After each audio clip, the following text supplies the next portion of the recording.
Nobody can stop this flow. Hallelujah. Hallelujah. Hallelujah. హల్లెలూయా. ఇక్కడ గమనిద్దాం, కొన్ని మాటలు ఇక్కడ గమనించవలసిన అవసరం ఉంది. చూడండి, మొదటి తిమోతికి రాసిన పత్రిక 2వ అధ్యాయం 9వ వచనంలో మనం ఇలా చూస్తున్నాం. స్త్రీలను అనుకువయు స్వస్థబుద్ధియు కలవారయ్యండి. ఏం చేయాలట? తగుమాత్రపు వస్త్రముల చేతనే గాని జడలతోనైనను బంగారంతోనైనను ముత్యములతోనైనను మిగుల వెలగల వస్త్రములతోనైనను అలంకరించుకొనక. మరి వేటితో అలంకరించుకోవాలి అంటే సత్క్రియలతో అలంకరించుకొనమని. అది కూడా ఎటువంటి సత్క్రియలు? దైవభక్తి గలవారమని చెప్పుకొని స్త్రీలకు తగినట్టుగా ఉన్న సత్క్రియలతో తమను తాము అలంకరించుకొనవలెను అని చెప్పుతున్న భాగం ఈరోజు మనకు గ్రహింపులోనికి రావాలి. Amen, amen, amen. చూడండి, ఒక పెళ్లి కుమార్తె కనుక సిద్ధమవుతున్న సమయం ఆమె అలంకరణ కోసం ఎంత వెచ్చిస్తారు? ఆమె అలంకరణ అనేది ఎంత ముఖ్యం? పెళ్లి కుమార్తె కాకపోయినా సరే, ఒక పెళ్ళికి సిద్ధపడుతుంటే కూడా ఒక స్త్రీని గమనించండి. జ్యువెలరీ పార్ట్లో చాలా ప్రాముఖ్యత ఉంటుంది కదా. అంటే ఎటువంటి వస్త్రాలు ధరించుకుంటున్నారు? అది పట్టు వస్త్రాలా లేదా ఎంత వెలగలిగిన వస్త్రాలని చూసుకుంటాం. రెండవది, ముత్యాలు లేదా రత్నాలు లేదా బంగారం, ఏదేమైనా సరే అలంకరణకు చాలా చాలా ప్రాముఖ్యతనిచ్చి అలంకరించుకోవడానికి ప్రయత్నం చేస్తూ ఉంటాం. ఇవన్నీ ఎందుకు అంటే అలంకరణ నేర్చుకోవడానికే, కానీ అక్కడ జీవితం ఆగిపోవడానికి వీల్లేదు. ఈరోజు వాక్యం చెప్తున్న సత్యం చూడండి. వాటన్నిటి ప్లేస్లో, వేటి ప్లేస్లో? మిక్కిలి వెలగలిగిన వస్త్రముల ప్లేస్లో సత్క్రియలు రావాలి. జడల ప్లేస్లో, అంటే విచిత్రమైన జడలు వేసుకుంటూ లేదా అందమైన జడలు వేసుకుంటూ అసలు ఎంత అంటే జడలకి ఇచ్చే సమయం కానీ ప్రాముఖ్యత కానీ చాలా ఎక్కువగా ఉంటుంది కదా. అక్కడ ఆ ప్లేస్లో కూడా సత్క్రియలతో నిండుకోవాలి. రెండవది, బంగారంతో కానీ ముత్యములతో కానీ అలంకరించుకుంటున్న ప్రతి ఏరియా సత్క్రియలతో నిండుకోవాలి. మిగుల వెలగల వస్త్రముల ఏరియా సత్క్రియలతో నిండుకోవాలి. హల్లెలూయా. ఈరోజు ఆలోచిద్దాం కొన్ని విషయాలు.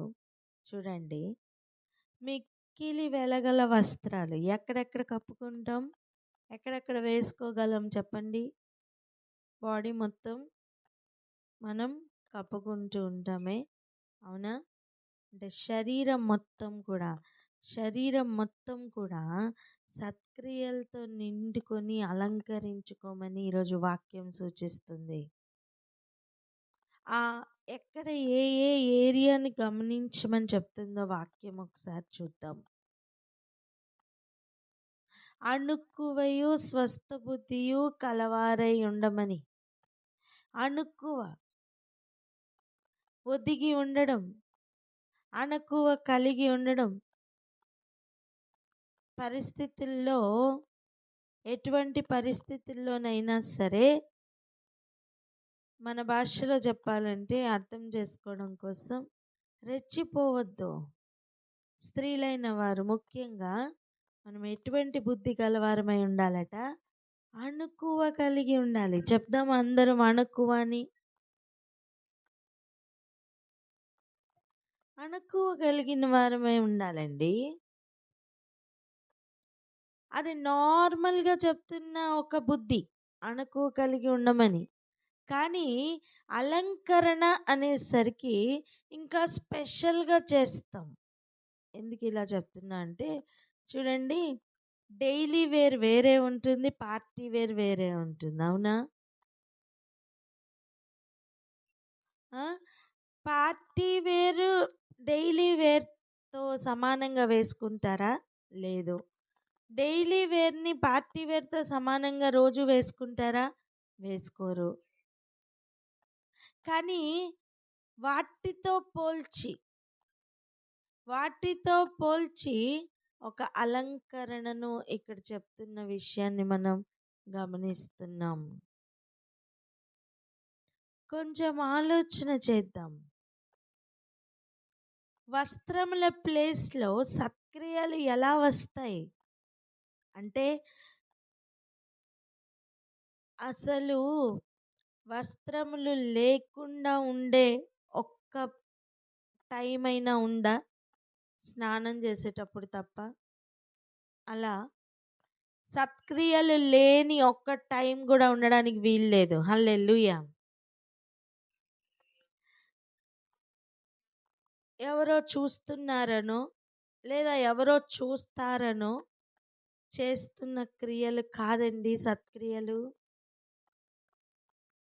ఎవరు చూస్తున్నా, ఎవరు చూడకపోతున్నా దేవునికి నమ్మకముగా ఉండడానికి, దేవుని యందు భయభక్తులు కలిగి, ఆయన ఆజ్ఞలు పాటిస్తూ క్రియారూపకంలో ఆయన గుణగణాలు కలిగి, ఆయన గుణమునే ప్రచురపరుస్తూ కదులుతున్నదే సత్క్రియ. చూడండి, ఒక అర్పణ విషయంలో కయీను హేబేలు విషయంలో ఆలోచన చేయండి. ఎవరో చూస్తున్నారని అర్పించారా హేబేలు? లేదే. తన దేవుని కొరకు తన ఉద్దేశం ఎలా ఉంది అంటే మంచిగా క్రొవ్విన తన తన దగ్గర ఉన్న ఫ్లాక్, తన దగ్గర ఉన్న మందలో నుంచి మంచిగా కొవ్విన వాటిని, ప్రథమంగా ఉన్న వాటిని ఆ, తీసుకుని వస్తున్నాడు. అంటే అవి సెలెక్ట్ చేస్తున్నప్పుడు తన హృదయంలో ఉన్న ఆతురత, ఇవన్నీ చూడండి. ఎవరో చూస్తారని కాదు, ఒక తపన, దేవుని కొరకు ఒక తపన, దేవుని కొరకు చెయ్యాలి అని చెప్పి ఒక తపన, ఒక ఆసక్తి అక్కడ చూస్తున్నాం మనం. అటువంటి ఆసక్తి కానీ ఏదీ లేకుండా ఏదో వెళ్తున్నాంలే అన్నట్టుగా అర్పిస్తున్న కయ్యను మనం చూస్తున్నాం. క్యాజువల్గా ఉన్న కయ్యను. కానీ దేవుని కొరకు స్పెషల్గా ఏదో చెయ్యాలని ఆశపడుతున్న హేబేలు. దేవుడు ఎవరి అర్పణను లక్ష్య పెట్టారు? హేబేలు అర్పణను లక్ష్య పెట్టారు. హేబేలు అర్పణ కంటే ముందుగా హేబేలును లక్ష్య పెట్టారు దేవుడు. అలా మన క్రియలు సత్క్రియ చేసి ఉంటే నువ్వు బాగుండేవాడు కదా. సత్క్రియలు చేయకపోవడం వల్లనే కదా మనసుకు శాంతి లేకుండా అయిపోతుంది. గమనించండి, ఆది నుంచి ఏం జరుగుతుంది అని ఆలోచన చేయాలి.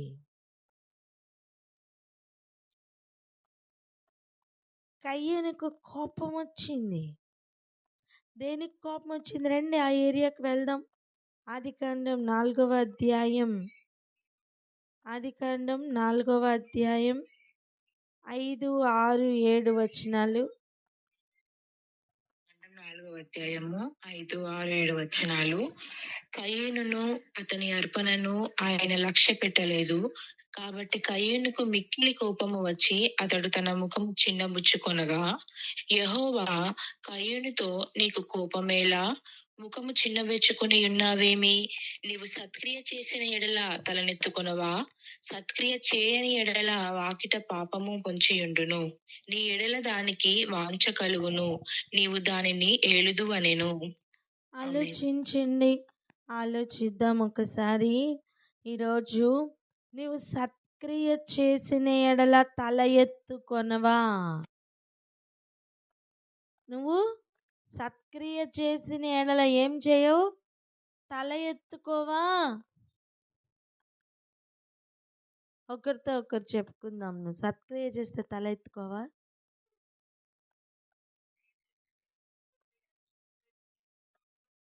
ఇక్కడ కయ్యను చెయ్యని సత్క్రియ ఏదండి? అర్పణ సరిగా అర్పించలేదు.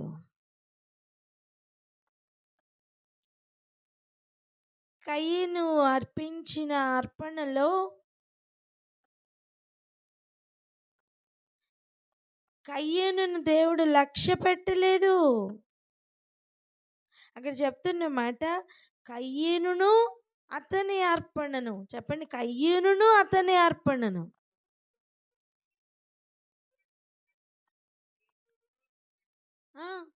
మన అర్పణ కంటే ముందుగా మనం అర్పింపబడాలండి. మన అర్పణ కంటే ముందుగా మనం అంగీకరింపబడాలి.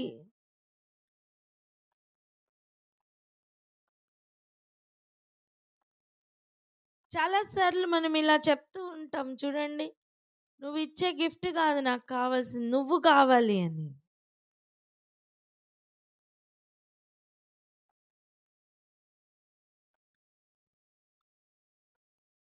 చాలామంది అన్నీ ప్రొవైడ్ చేయండి, మీరు లేకపోయినా పర్వాలేదు అనే స్థితిలో ఉంటే అది వేరే కాన్సెప్ట్ అండి. అది అది టోటల్గా వేరే బ్యాచ్ అని చెప్పాలి. ఏమీ లేకపోయినా పర్వాలేదు, నువ్వు ఉంటే చాలు అనే అనుభవం ఉంటుంది చూసారా, అది వేరే లెవెల్లో కనిపిస్తుంది.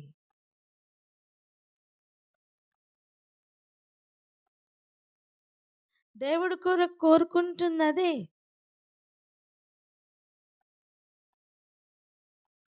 మన అర్పణలు కాదు ఆయనకు కావాల్సింది మనం.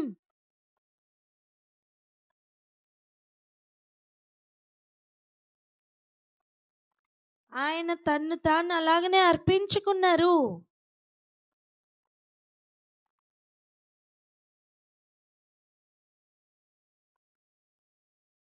ఒక భార్య భర్త ఉన్నారనుకోండి,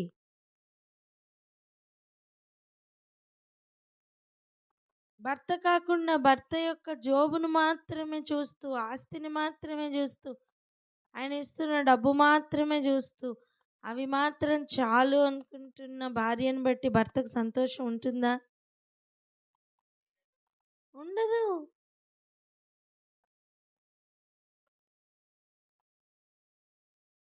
అలాగనే దేవుడు కూడా,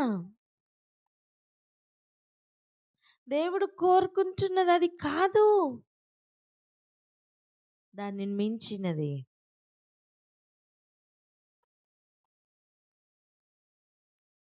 ఆయన ప్రెజెన్స్ కావాలని కోరుకోవాలి. ఆయన ఇచ్చే వస్తువులో, ఆయన ఇచ్చే ఈవులో కేవలం ఆయన ఇచ్చే లేదా ఆయన కలిగి ఉన్న సమస్తమును బట్టి ఆయనను వేడుకుంటున్నవారో కోరుకుంటున్నవారో కాదు. నిజముగా ఆయనే కావాలి అని ఆయననే కోరుకుంటూ, ఆయన కొరకు ప్రాణములైనా సరే ఇచ్చేవారుగా ఎవరెవరు సిద్ధపడతారో ఆయన దగ్గర ఉన్నవన్నీ పొందుకుంటారు, ఆటోమేటిక్ పొందుకుంటారు అని చెప్తుంది. అదే, మొదటిగా నా నీతిని రాజ్యంను వెతకండి, అప్పుడు ఇవన్నీ దొరుకుతాయి. ముందు నన్ను వెతకండి. ఆయన పేరే నీతి సూర్యుడండి.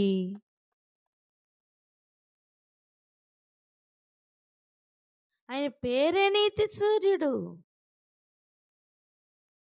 ఆయన నీతిని, ఆయన రాజ్యంను మొదట వెతకమంటున్నారు.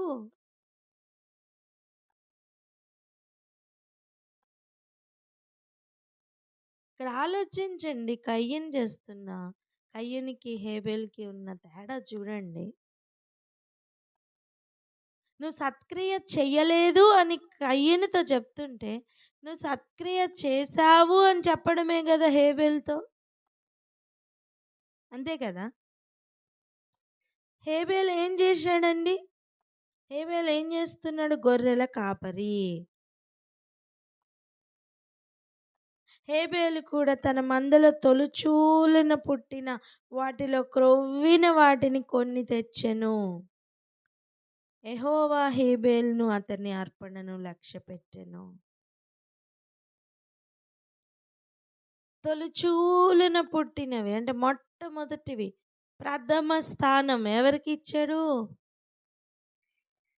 దేవునికి ఇచ్చాడు. కయ్యని గురించి అటువంటి మాటే లేదు. మొట్టమొదట వచ్చిన ప్రథమ ఫలం అని చెప్పట్లా. కొంతకాలం అయిన తర్వాత కయ్యేను పొలము పంటలో కొంత యెహోవాకు అర్పణగా తెచ్చెను. కొంత ప్రథమ ఫలమని గాని శ్రేష్టమైనవి గాని అని ఏ మెన్షన్ కూడా అక్కడ లేదు. చూడండి, అంటే ఎంత శ్రద్ధగా కయ్యను వర్క్ చేస్తున్నాడో గమనించండి. అమ్మ, ఈరోజు ఫస్ట్ బెస్ట్ దేవునికి ఇస్తున్నావా? నీకున్న దాంట్లో కొంత ఏదో ఒకటి తెచ్చి అట్లా పడేస్తున్నావా దేవునికి? ఫస్ట్ బెస్ట్ దేవునికి ఇవ్వగలుగుతున్నావా? అది ఏదైనా కానీ, నీ సమయం కావచ్చు, నీ ఆలోచన కావచ్చు, ఏదైనా కావచ్చు, అది వస్తువులు కావచ్చు, అర్పణ కావచ్చు, ఏదైనా కావచ్చు.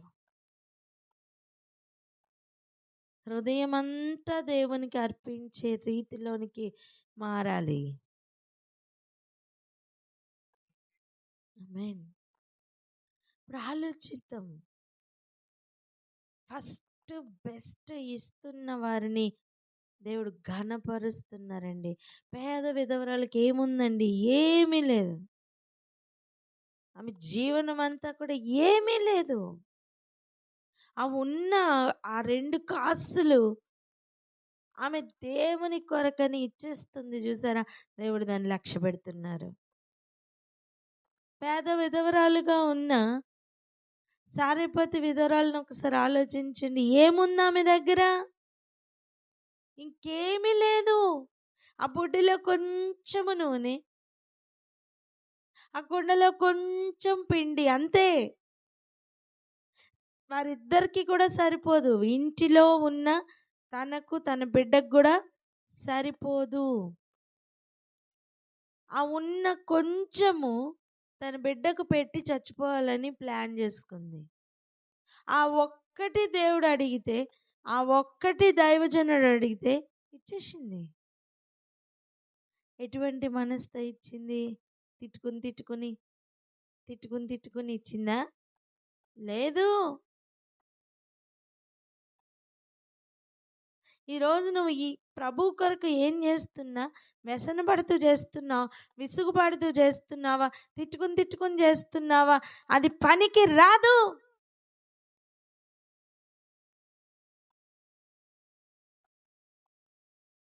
ఆఖరికి ఏ పరిస్థితిలో ల్యాండ్ అప్ అవుతావు తెలుసా? మొక్కము చిన్న బుచ్చుకునే పరిస్థితిలోనికి ల్యాండ్ అప్ అవుతావు. కయ్యంతో మాట్లాడుతున్న మాట చూడండి. నీవు సత్క్రియ చేసిన ఎడలా తల ఎత్తుకోవా.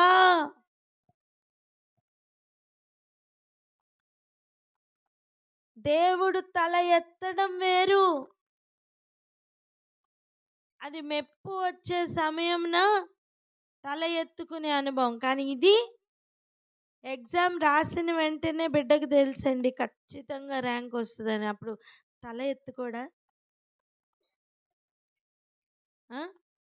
ఎగ్జామ్ రాసినప్పుడే తెలుసండి ఒక్క ఆన్సర్ కూడా రాయలేదని. తల ఎత్తుకుని తిరుగుతాడా? లేదు కదా. సేమ్ వే దేవుని సన్నిధిలో మన ప్రవర్తన ఎలా ఉంటుంది? 24 గంటలు కూడా ఆయన సన్నిధిని అనుభవిస్తున్న అనుభవంలోకి వెళ్ళాలి. ఆయన ప్రతి క్షణం మనల్ని గమనిస్తున్నారు. మన జీవితం అంతా ఆయనకి అర్పించేవారుగా మనం మారాలి. దేనితో అలంకరించుకుని, ఇది కామన్ మ్యాటర్ అండి. ఇది కామన్ ఒక సిచ్యువేషన్ అంతే. కయ్యని హేబేల్ జీవితంలో జరిగిన ప్రతి సిచ్యువేషన్ బైబిల్లో రాయలేదు. ఇది ఒక్క సిచ్యువేషన్ రాశారు. గమనించండి. దాన్ని బట్టే ప్రభు అడుగుతున్న ప్రశ్న, నువ్వు సత్క్రియ చేస్తే తల ఎత్తుకోవా? ఎందుకు మొఖం చిన్నబుచ్చుకుంటున్నావు? నువ్వు సత్క్రియ చెయ్యలేదు కాబట్టే చిన్నబుచ్చుకుంటున్నావు. ఈరోజు స్త్రీలైన వారందరికీ కూడా చెప్తున్న మాట వాక్యం,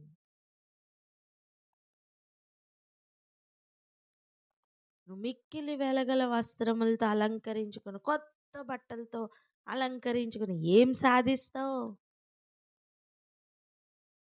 నీ అలంకరణ ఎవరికి కావాలి? నీ అలంకరణ అంజూరపు ఆకులతో సమానం.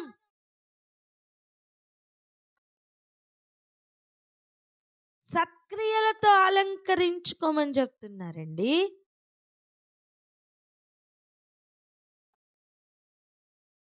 ఒక అర్పణ విషయంలో కయ్యంతో చెప్తున్న మాట, సత్క్రియ చెయ్యలేదు కనుకనే నువ్వు తల ఎత్తుకోలేకపోతున్నావు, ముఖం చిన్నబుచ్చుకుంటున్నావు. ఈరోజు అదే మాట నీతోని నాతోని మాట్లాడుతున్న మాట. ఎందుకు ముఖాలు చిన్నబుచ్చుకోవాల్సిన అవసరం వస్తుంది?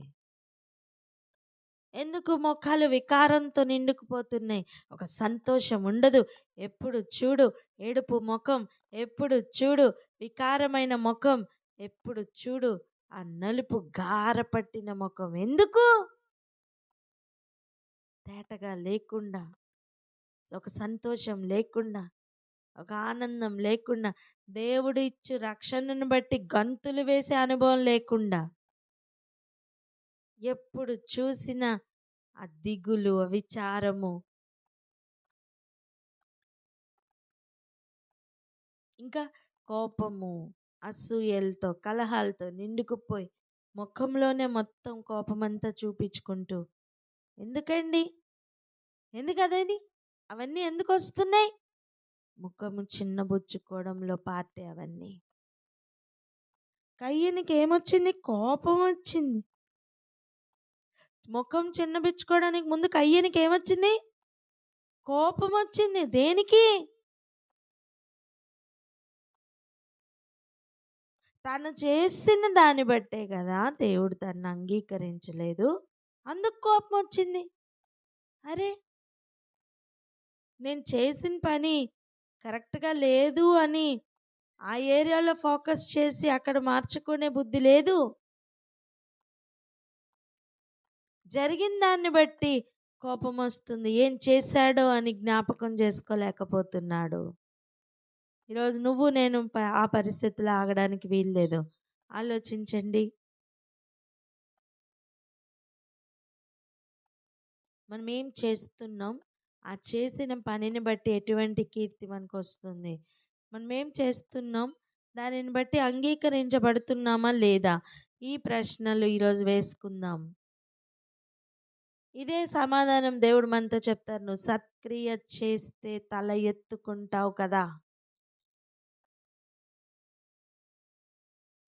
ఈరోజు సత్క్రియను చేయమని ప్రభు పరిశుద్ధాత్ముడు మనందరినీ కూడా ప్రేరేపిస్తున్నారు,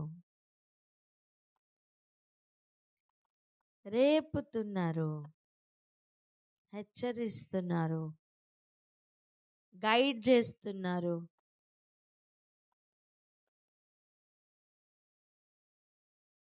బట్టల మీద ఉన్న శ్రద్ధ సత్క్రియల మీద పెట్టాలి.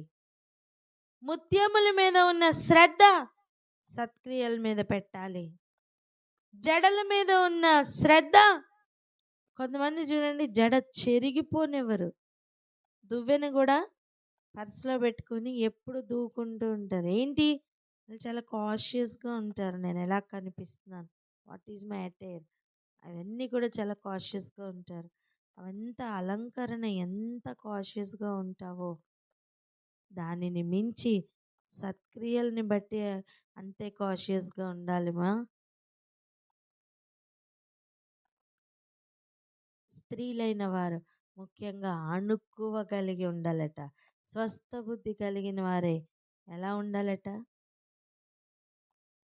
దేంతో అలంకరించుకోమంటున్నారు?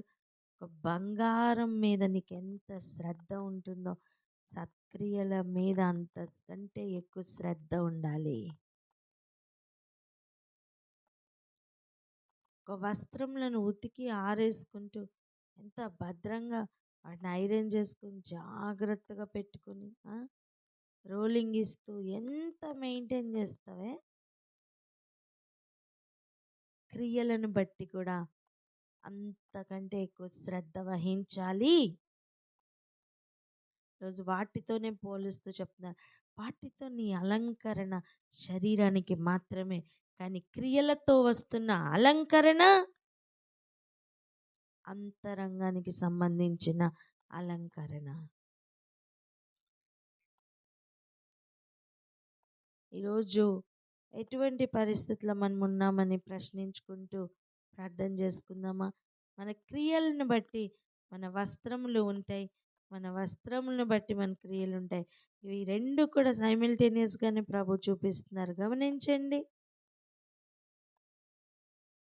మిక్కిలి వెలగల వస్త్రాలు ధరించినంత మాత్రాన లోకంలో సరిపోతుందేమో కానీ దేవుని ఎదుట సరిపోదు. మన క్రియలను బట్టి దేవుడు మనల్ని నిలబెడుతున్నారు. కనుకనే ప్రార్థన చేసుకుందాం. ఒకరి తర్వాత ఒకరు ప్రార్థనకు సిద్ధంగా ఉండండి. ప్రార్థన చేసుకుందాం. అక్క,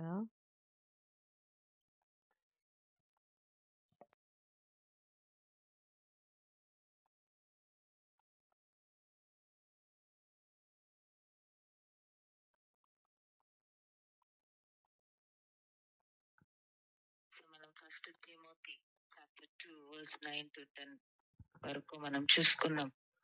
సో మరియు స్త్రీలను అనుకువయు స్వస్థ బుద్ధియు గలవారయ్యండి, తగు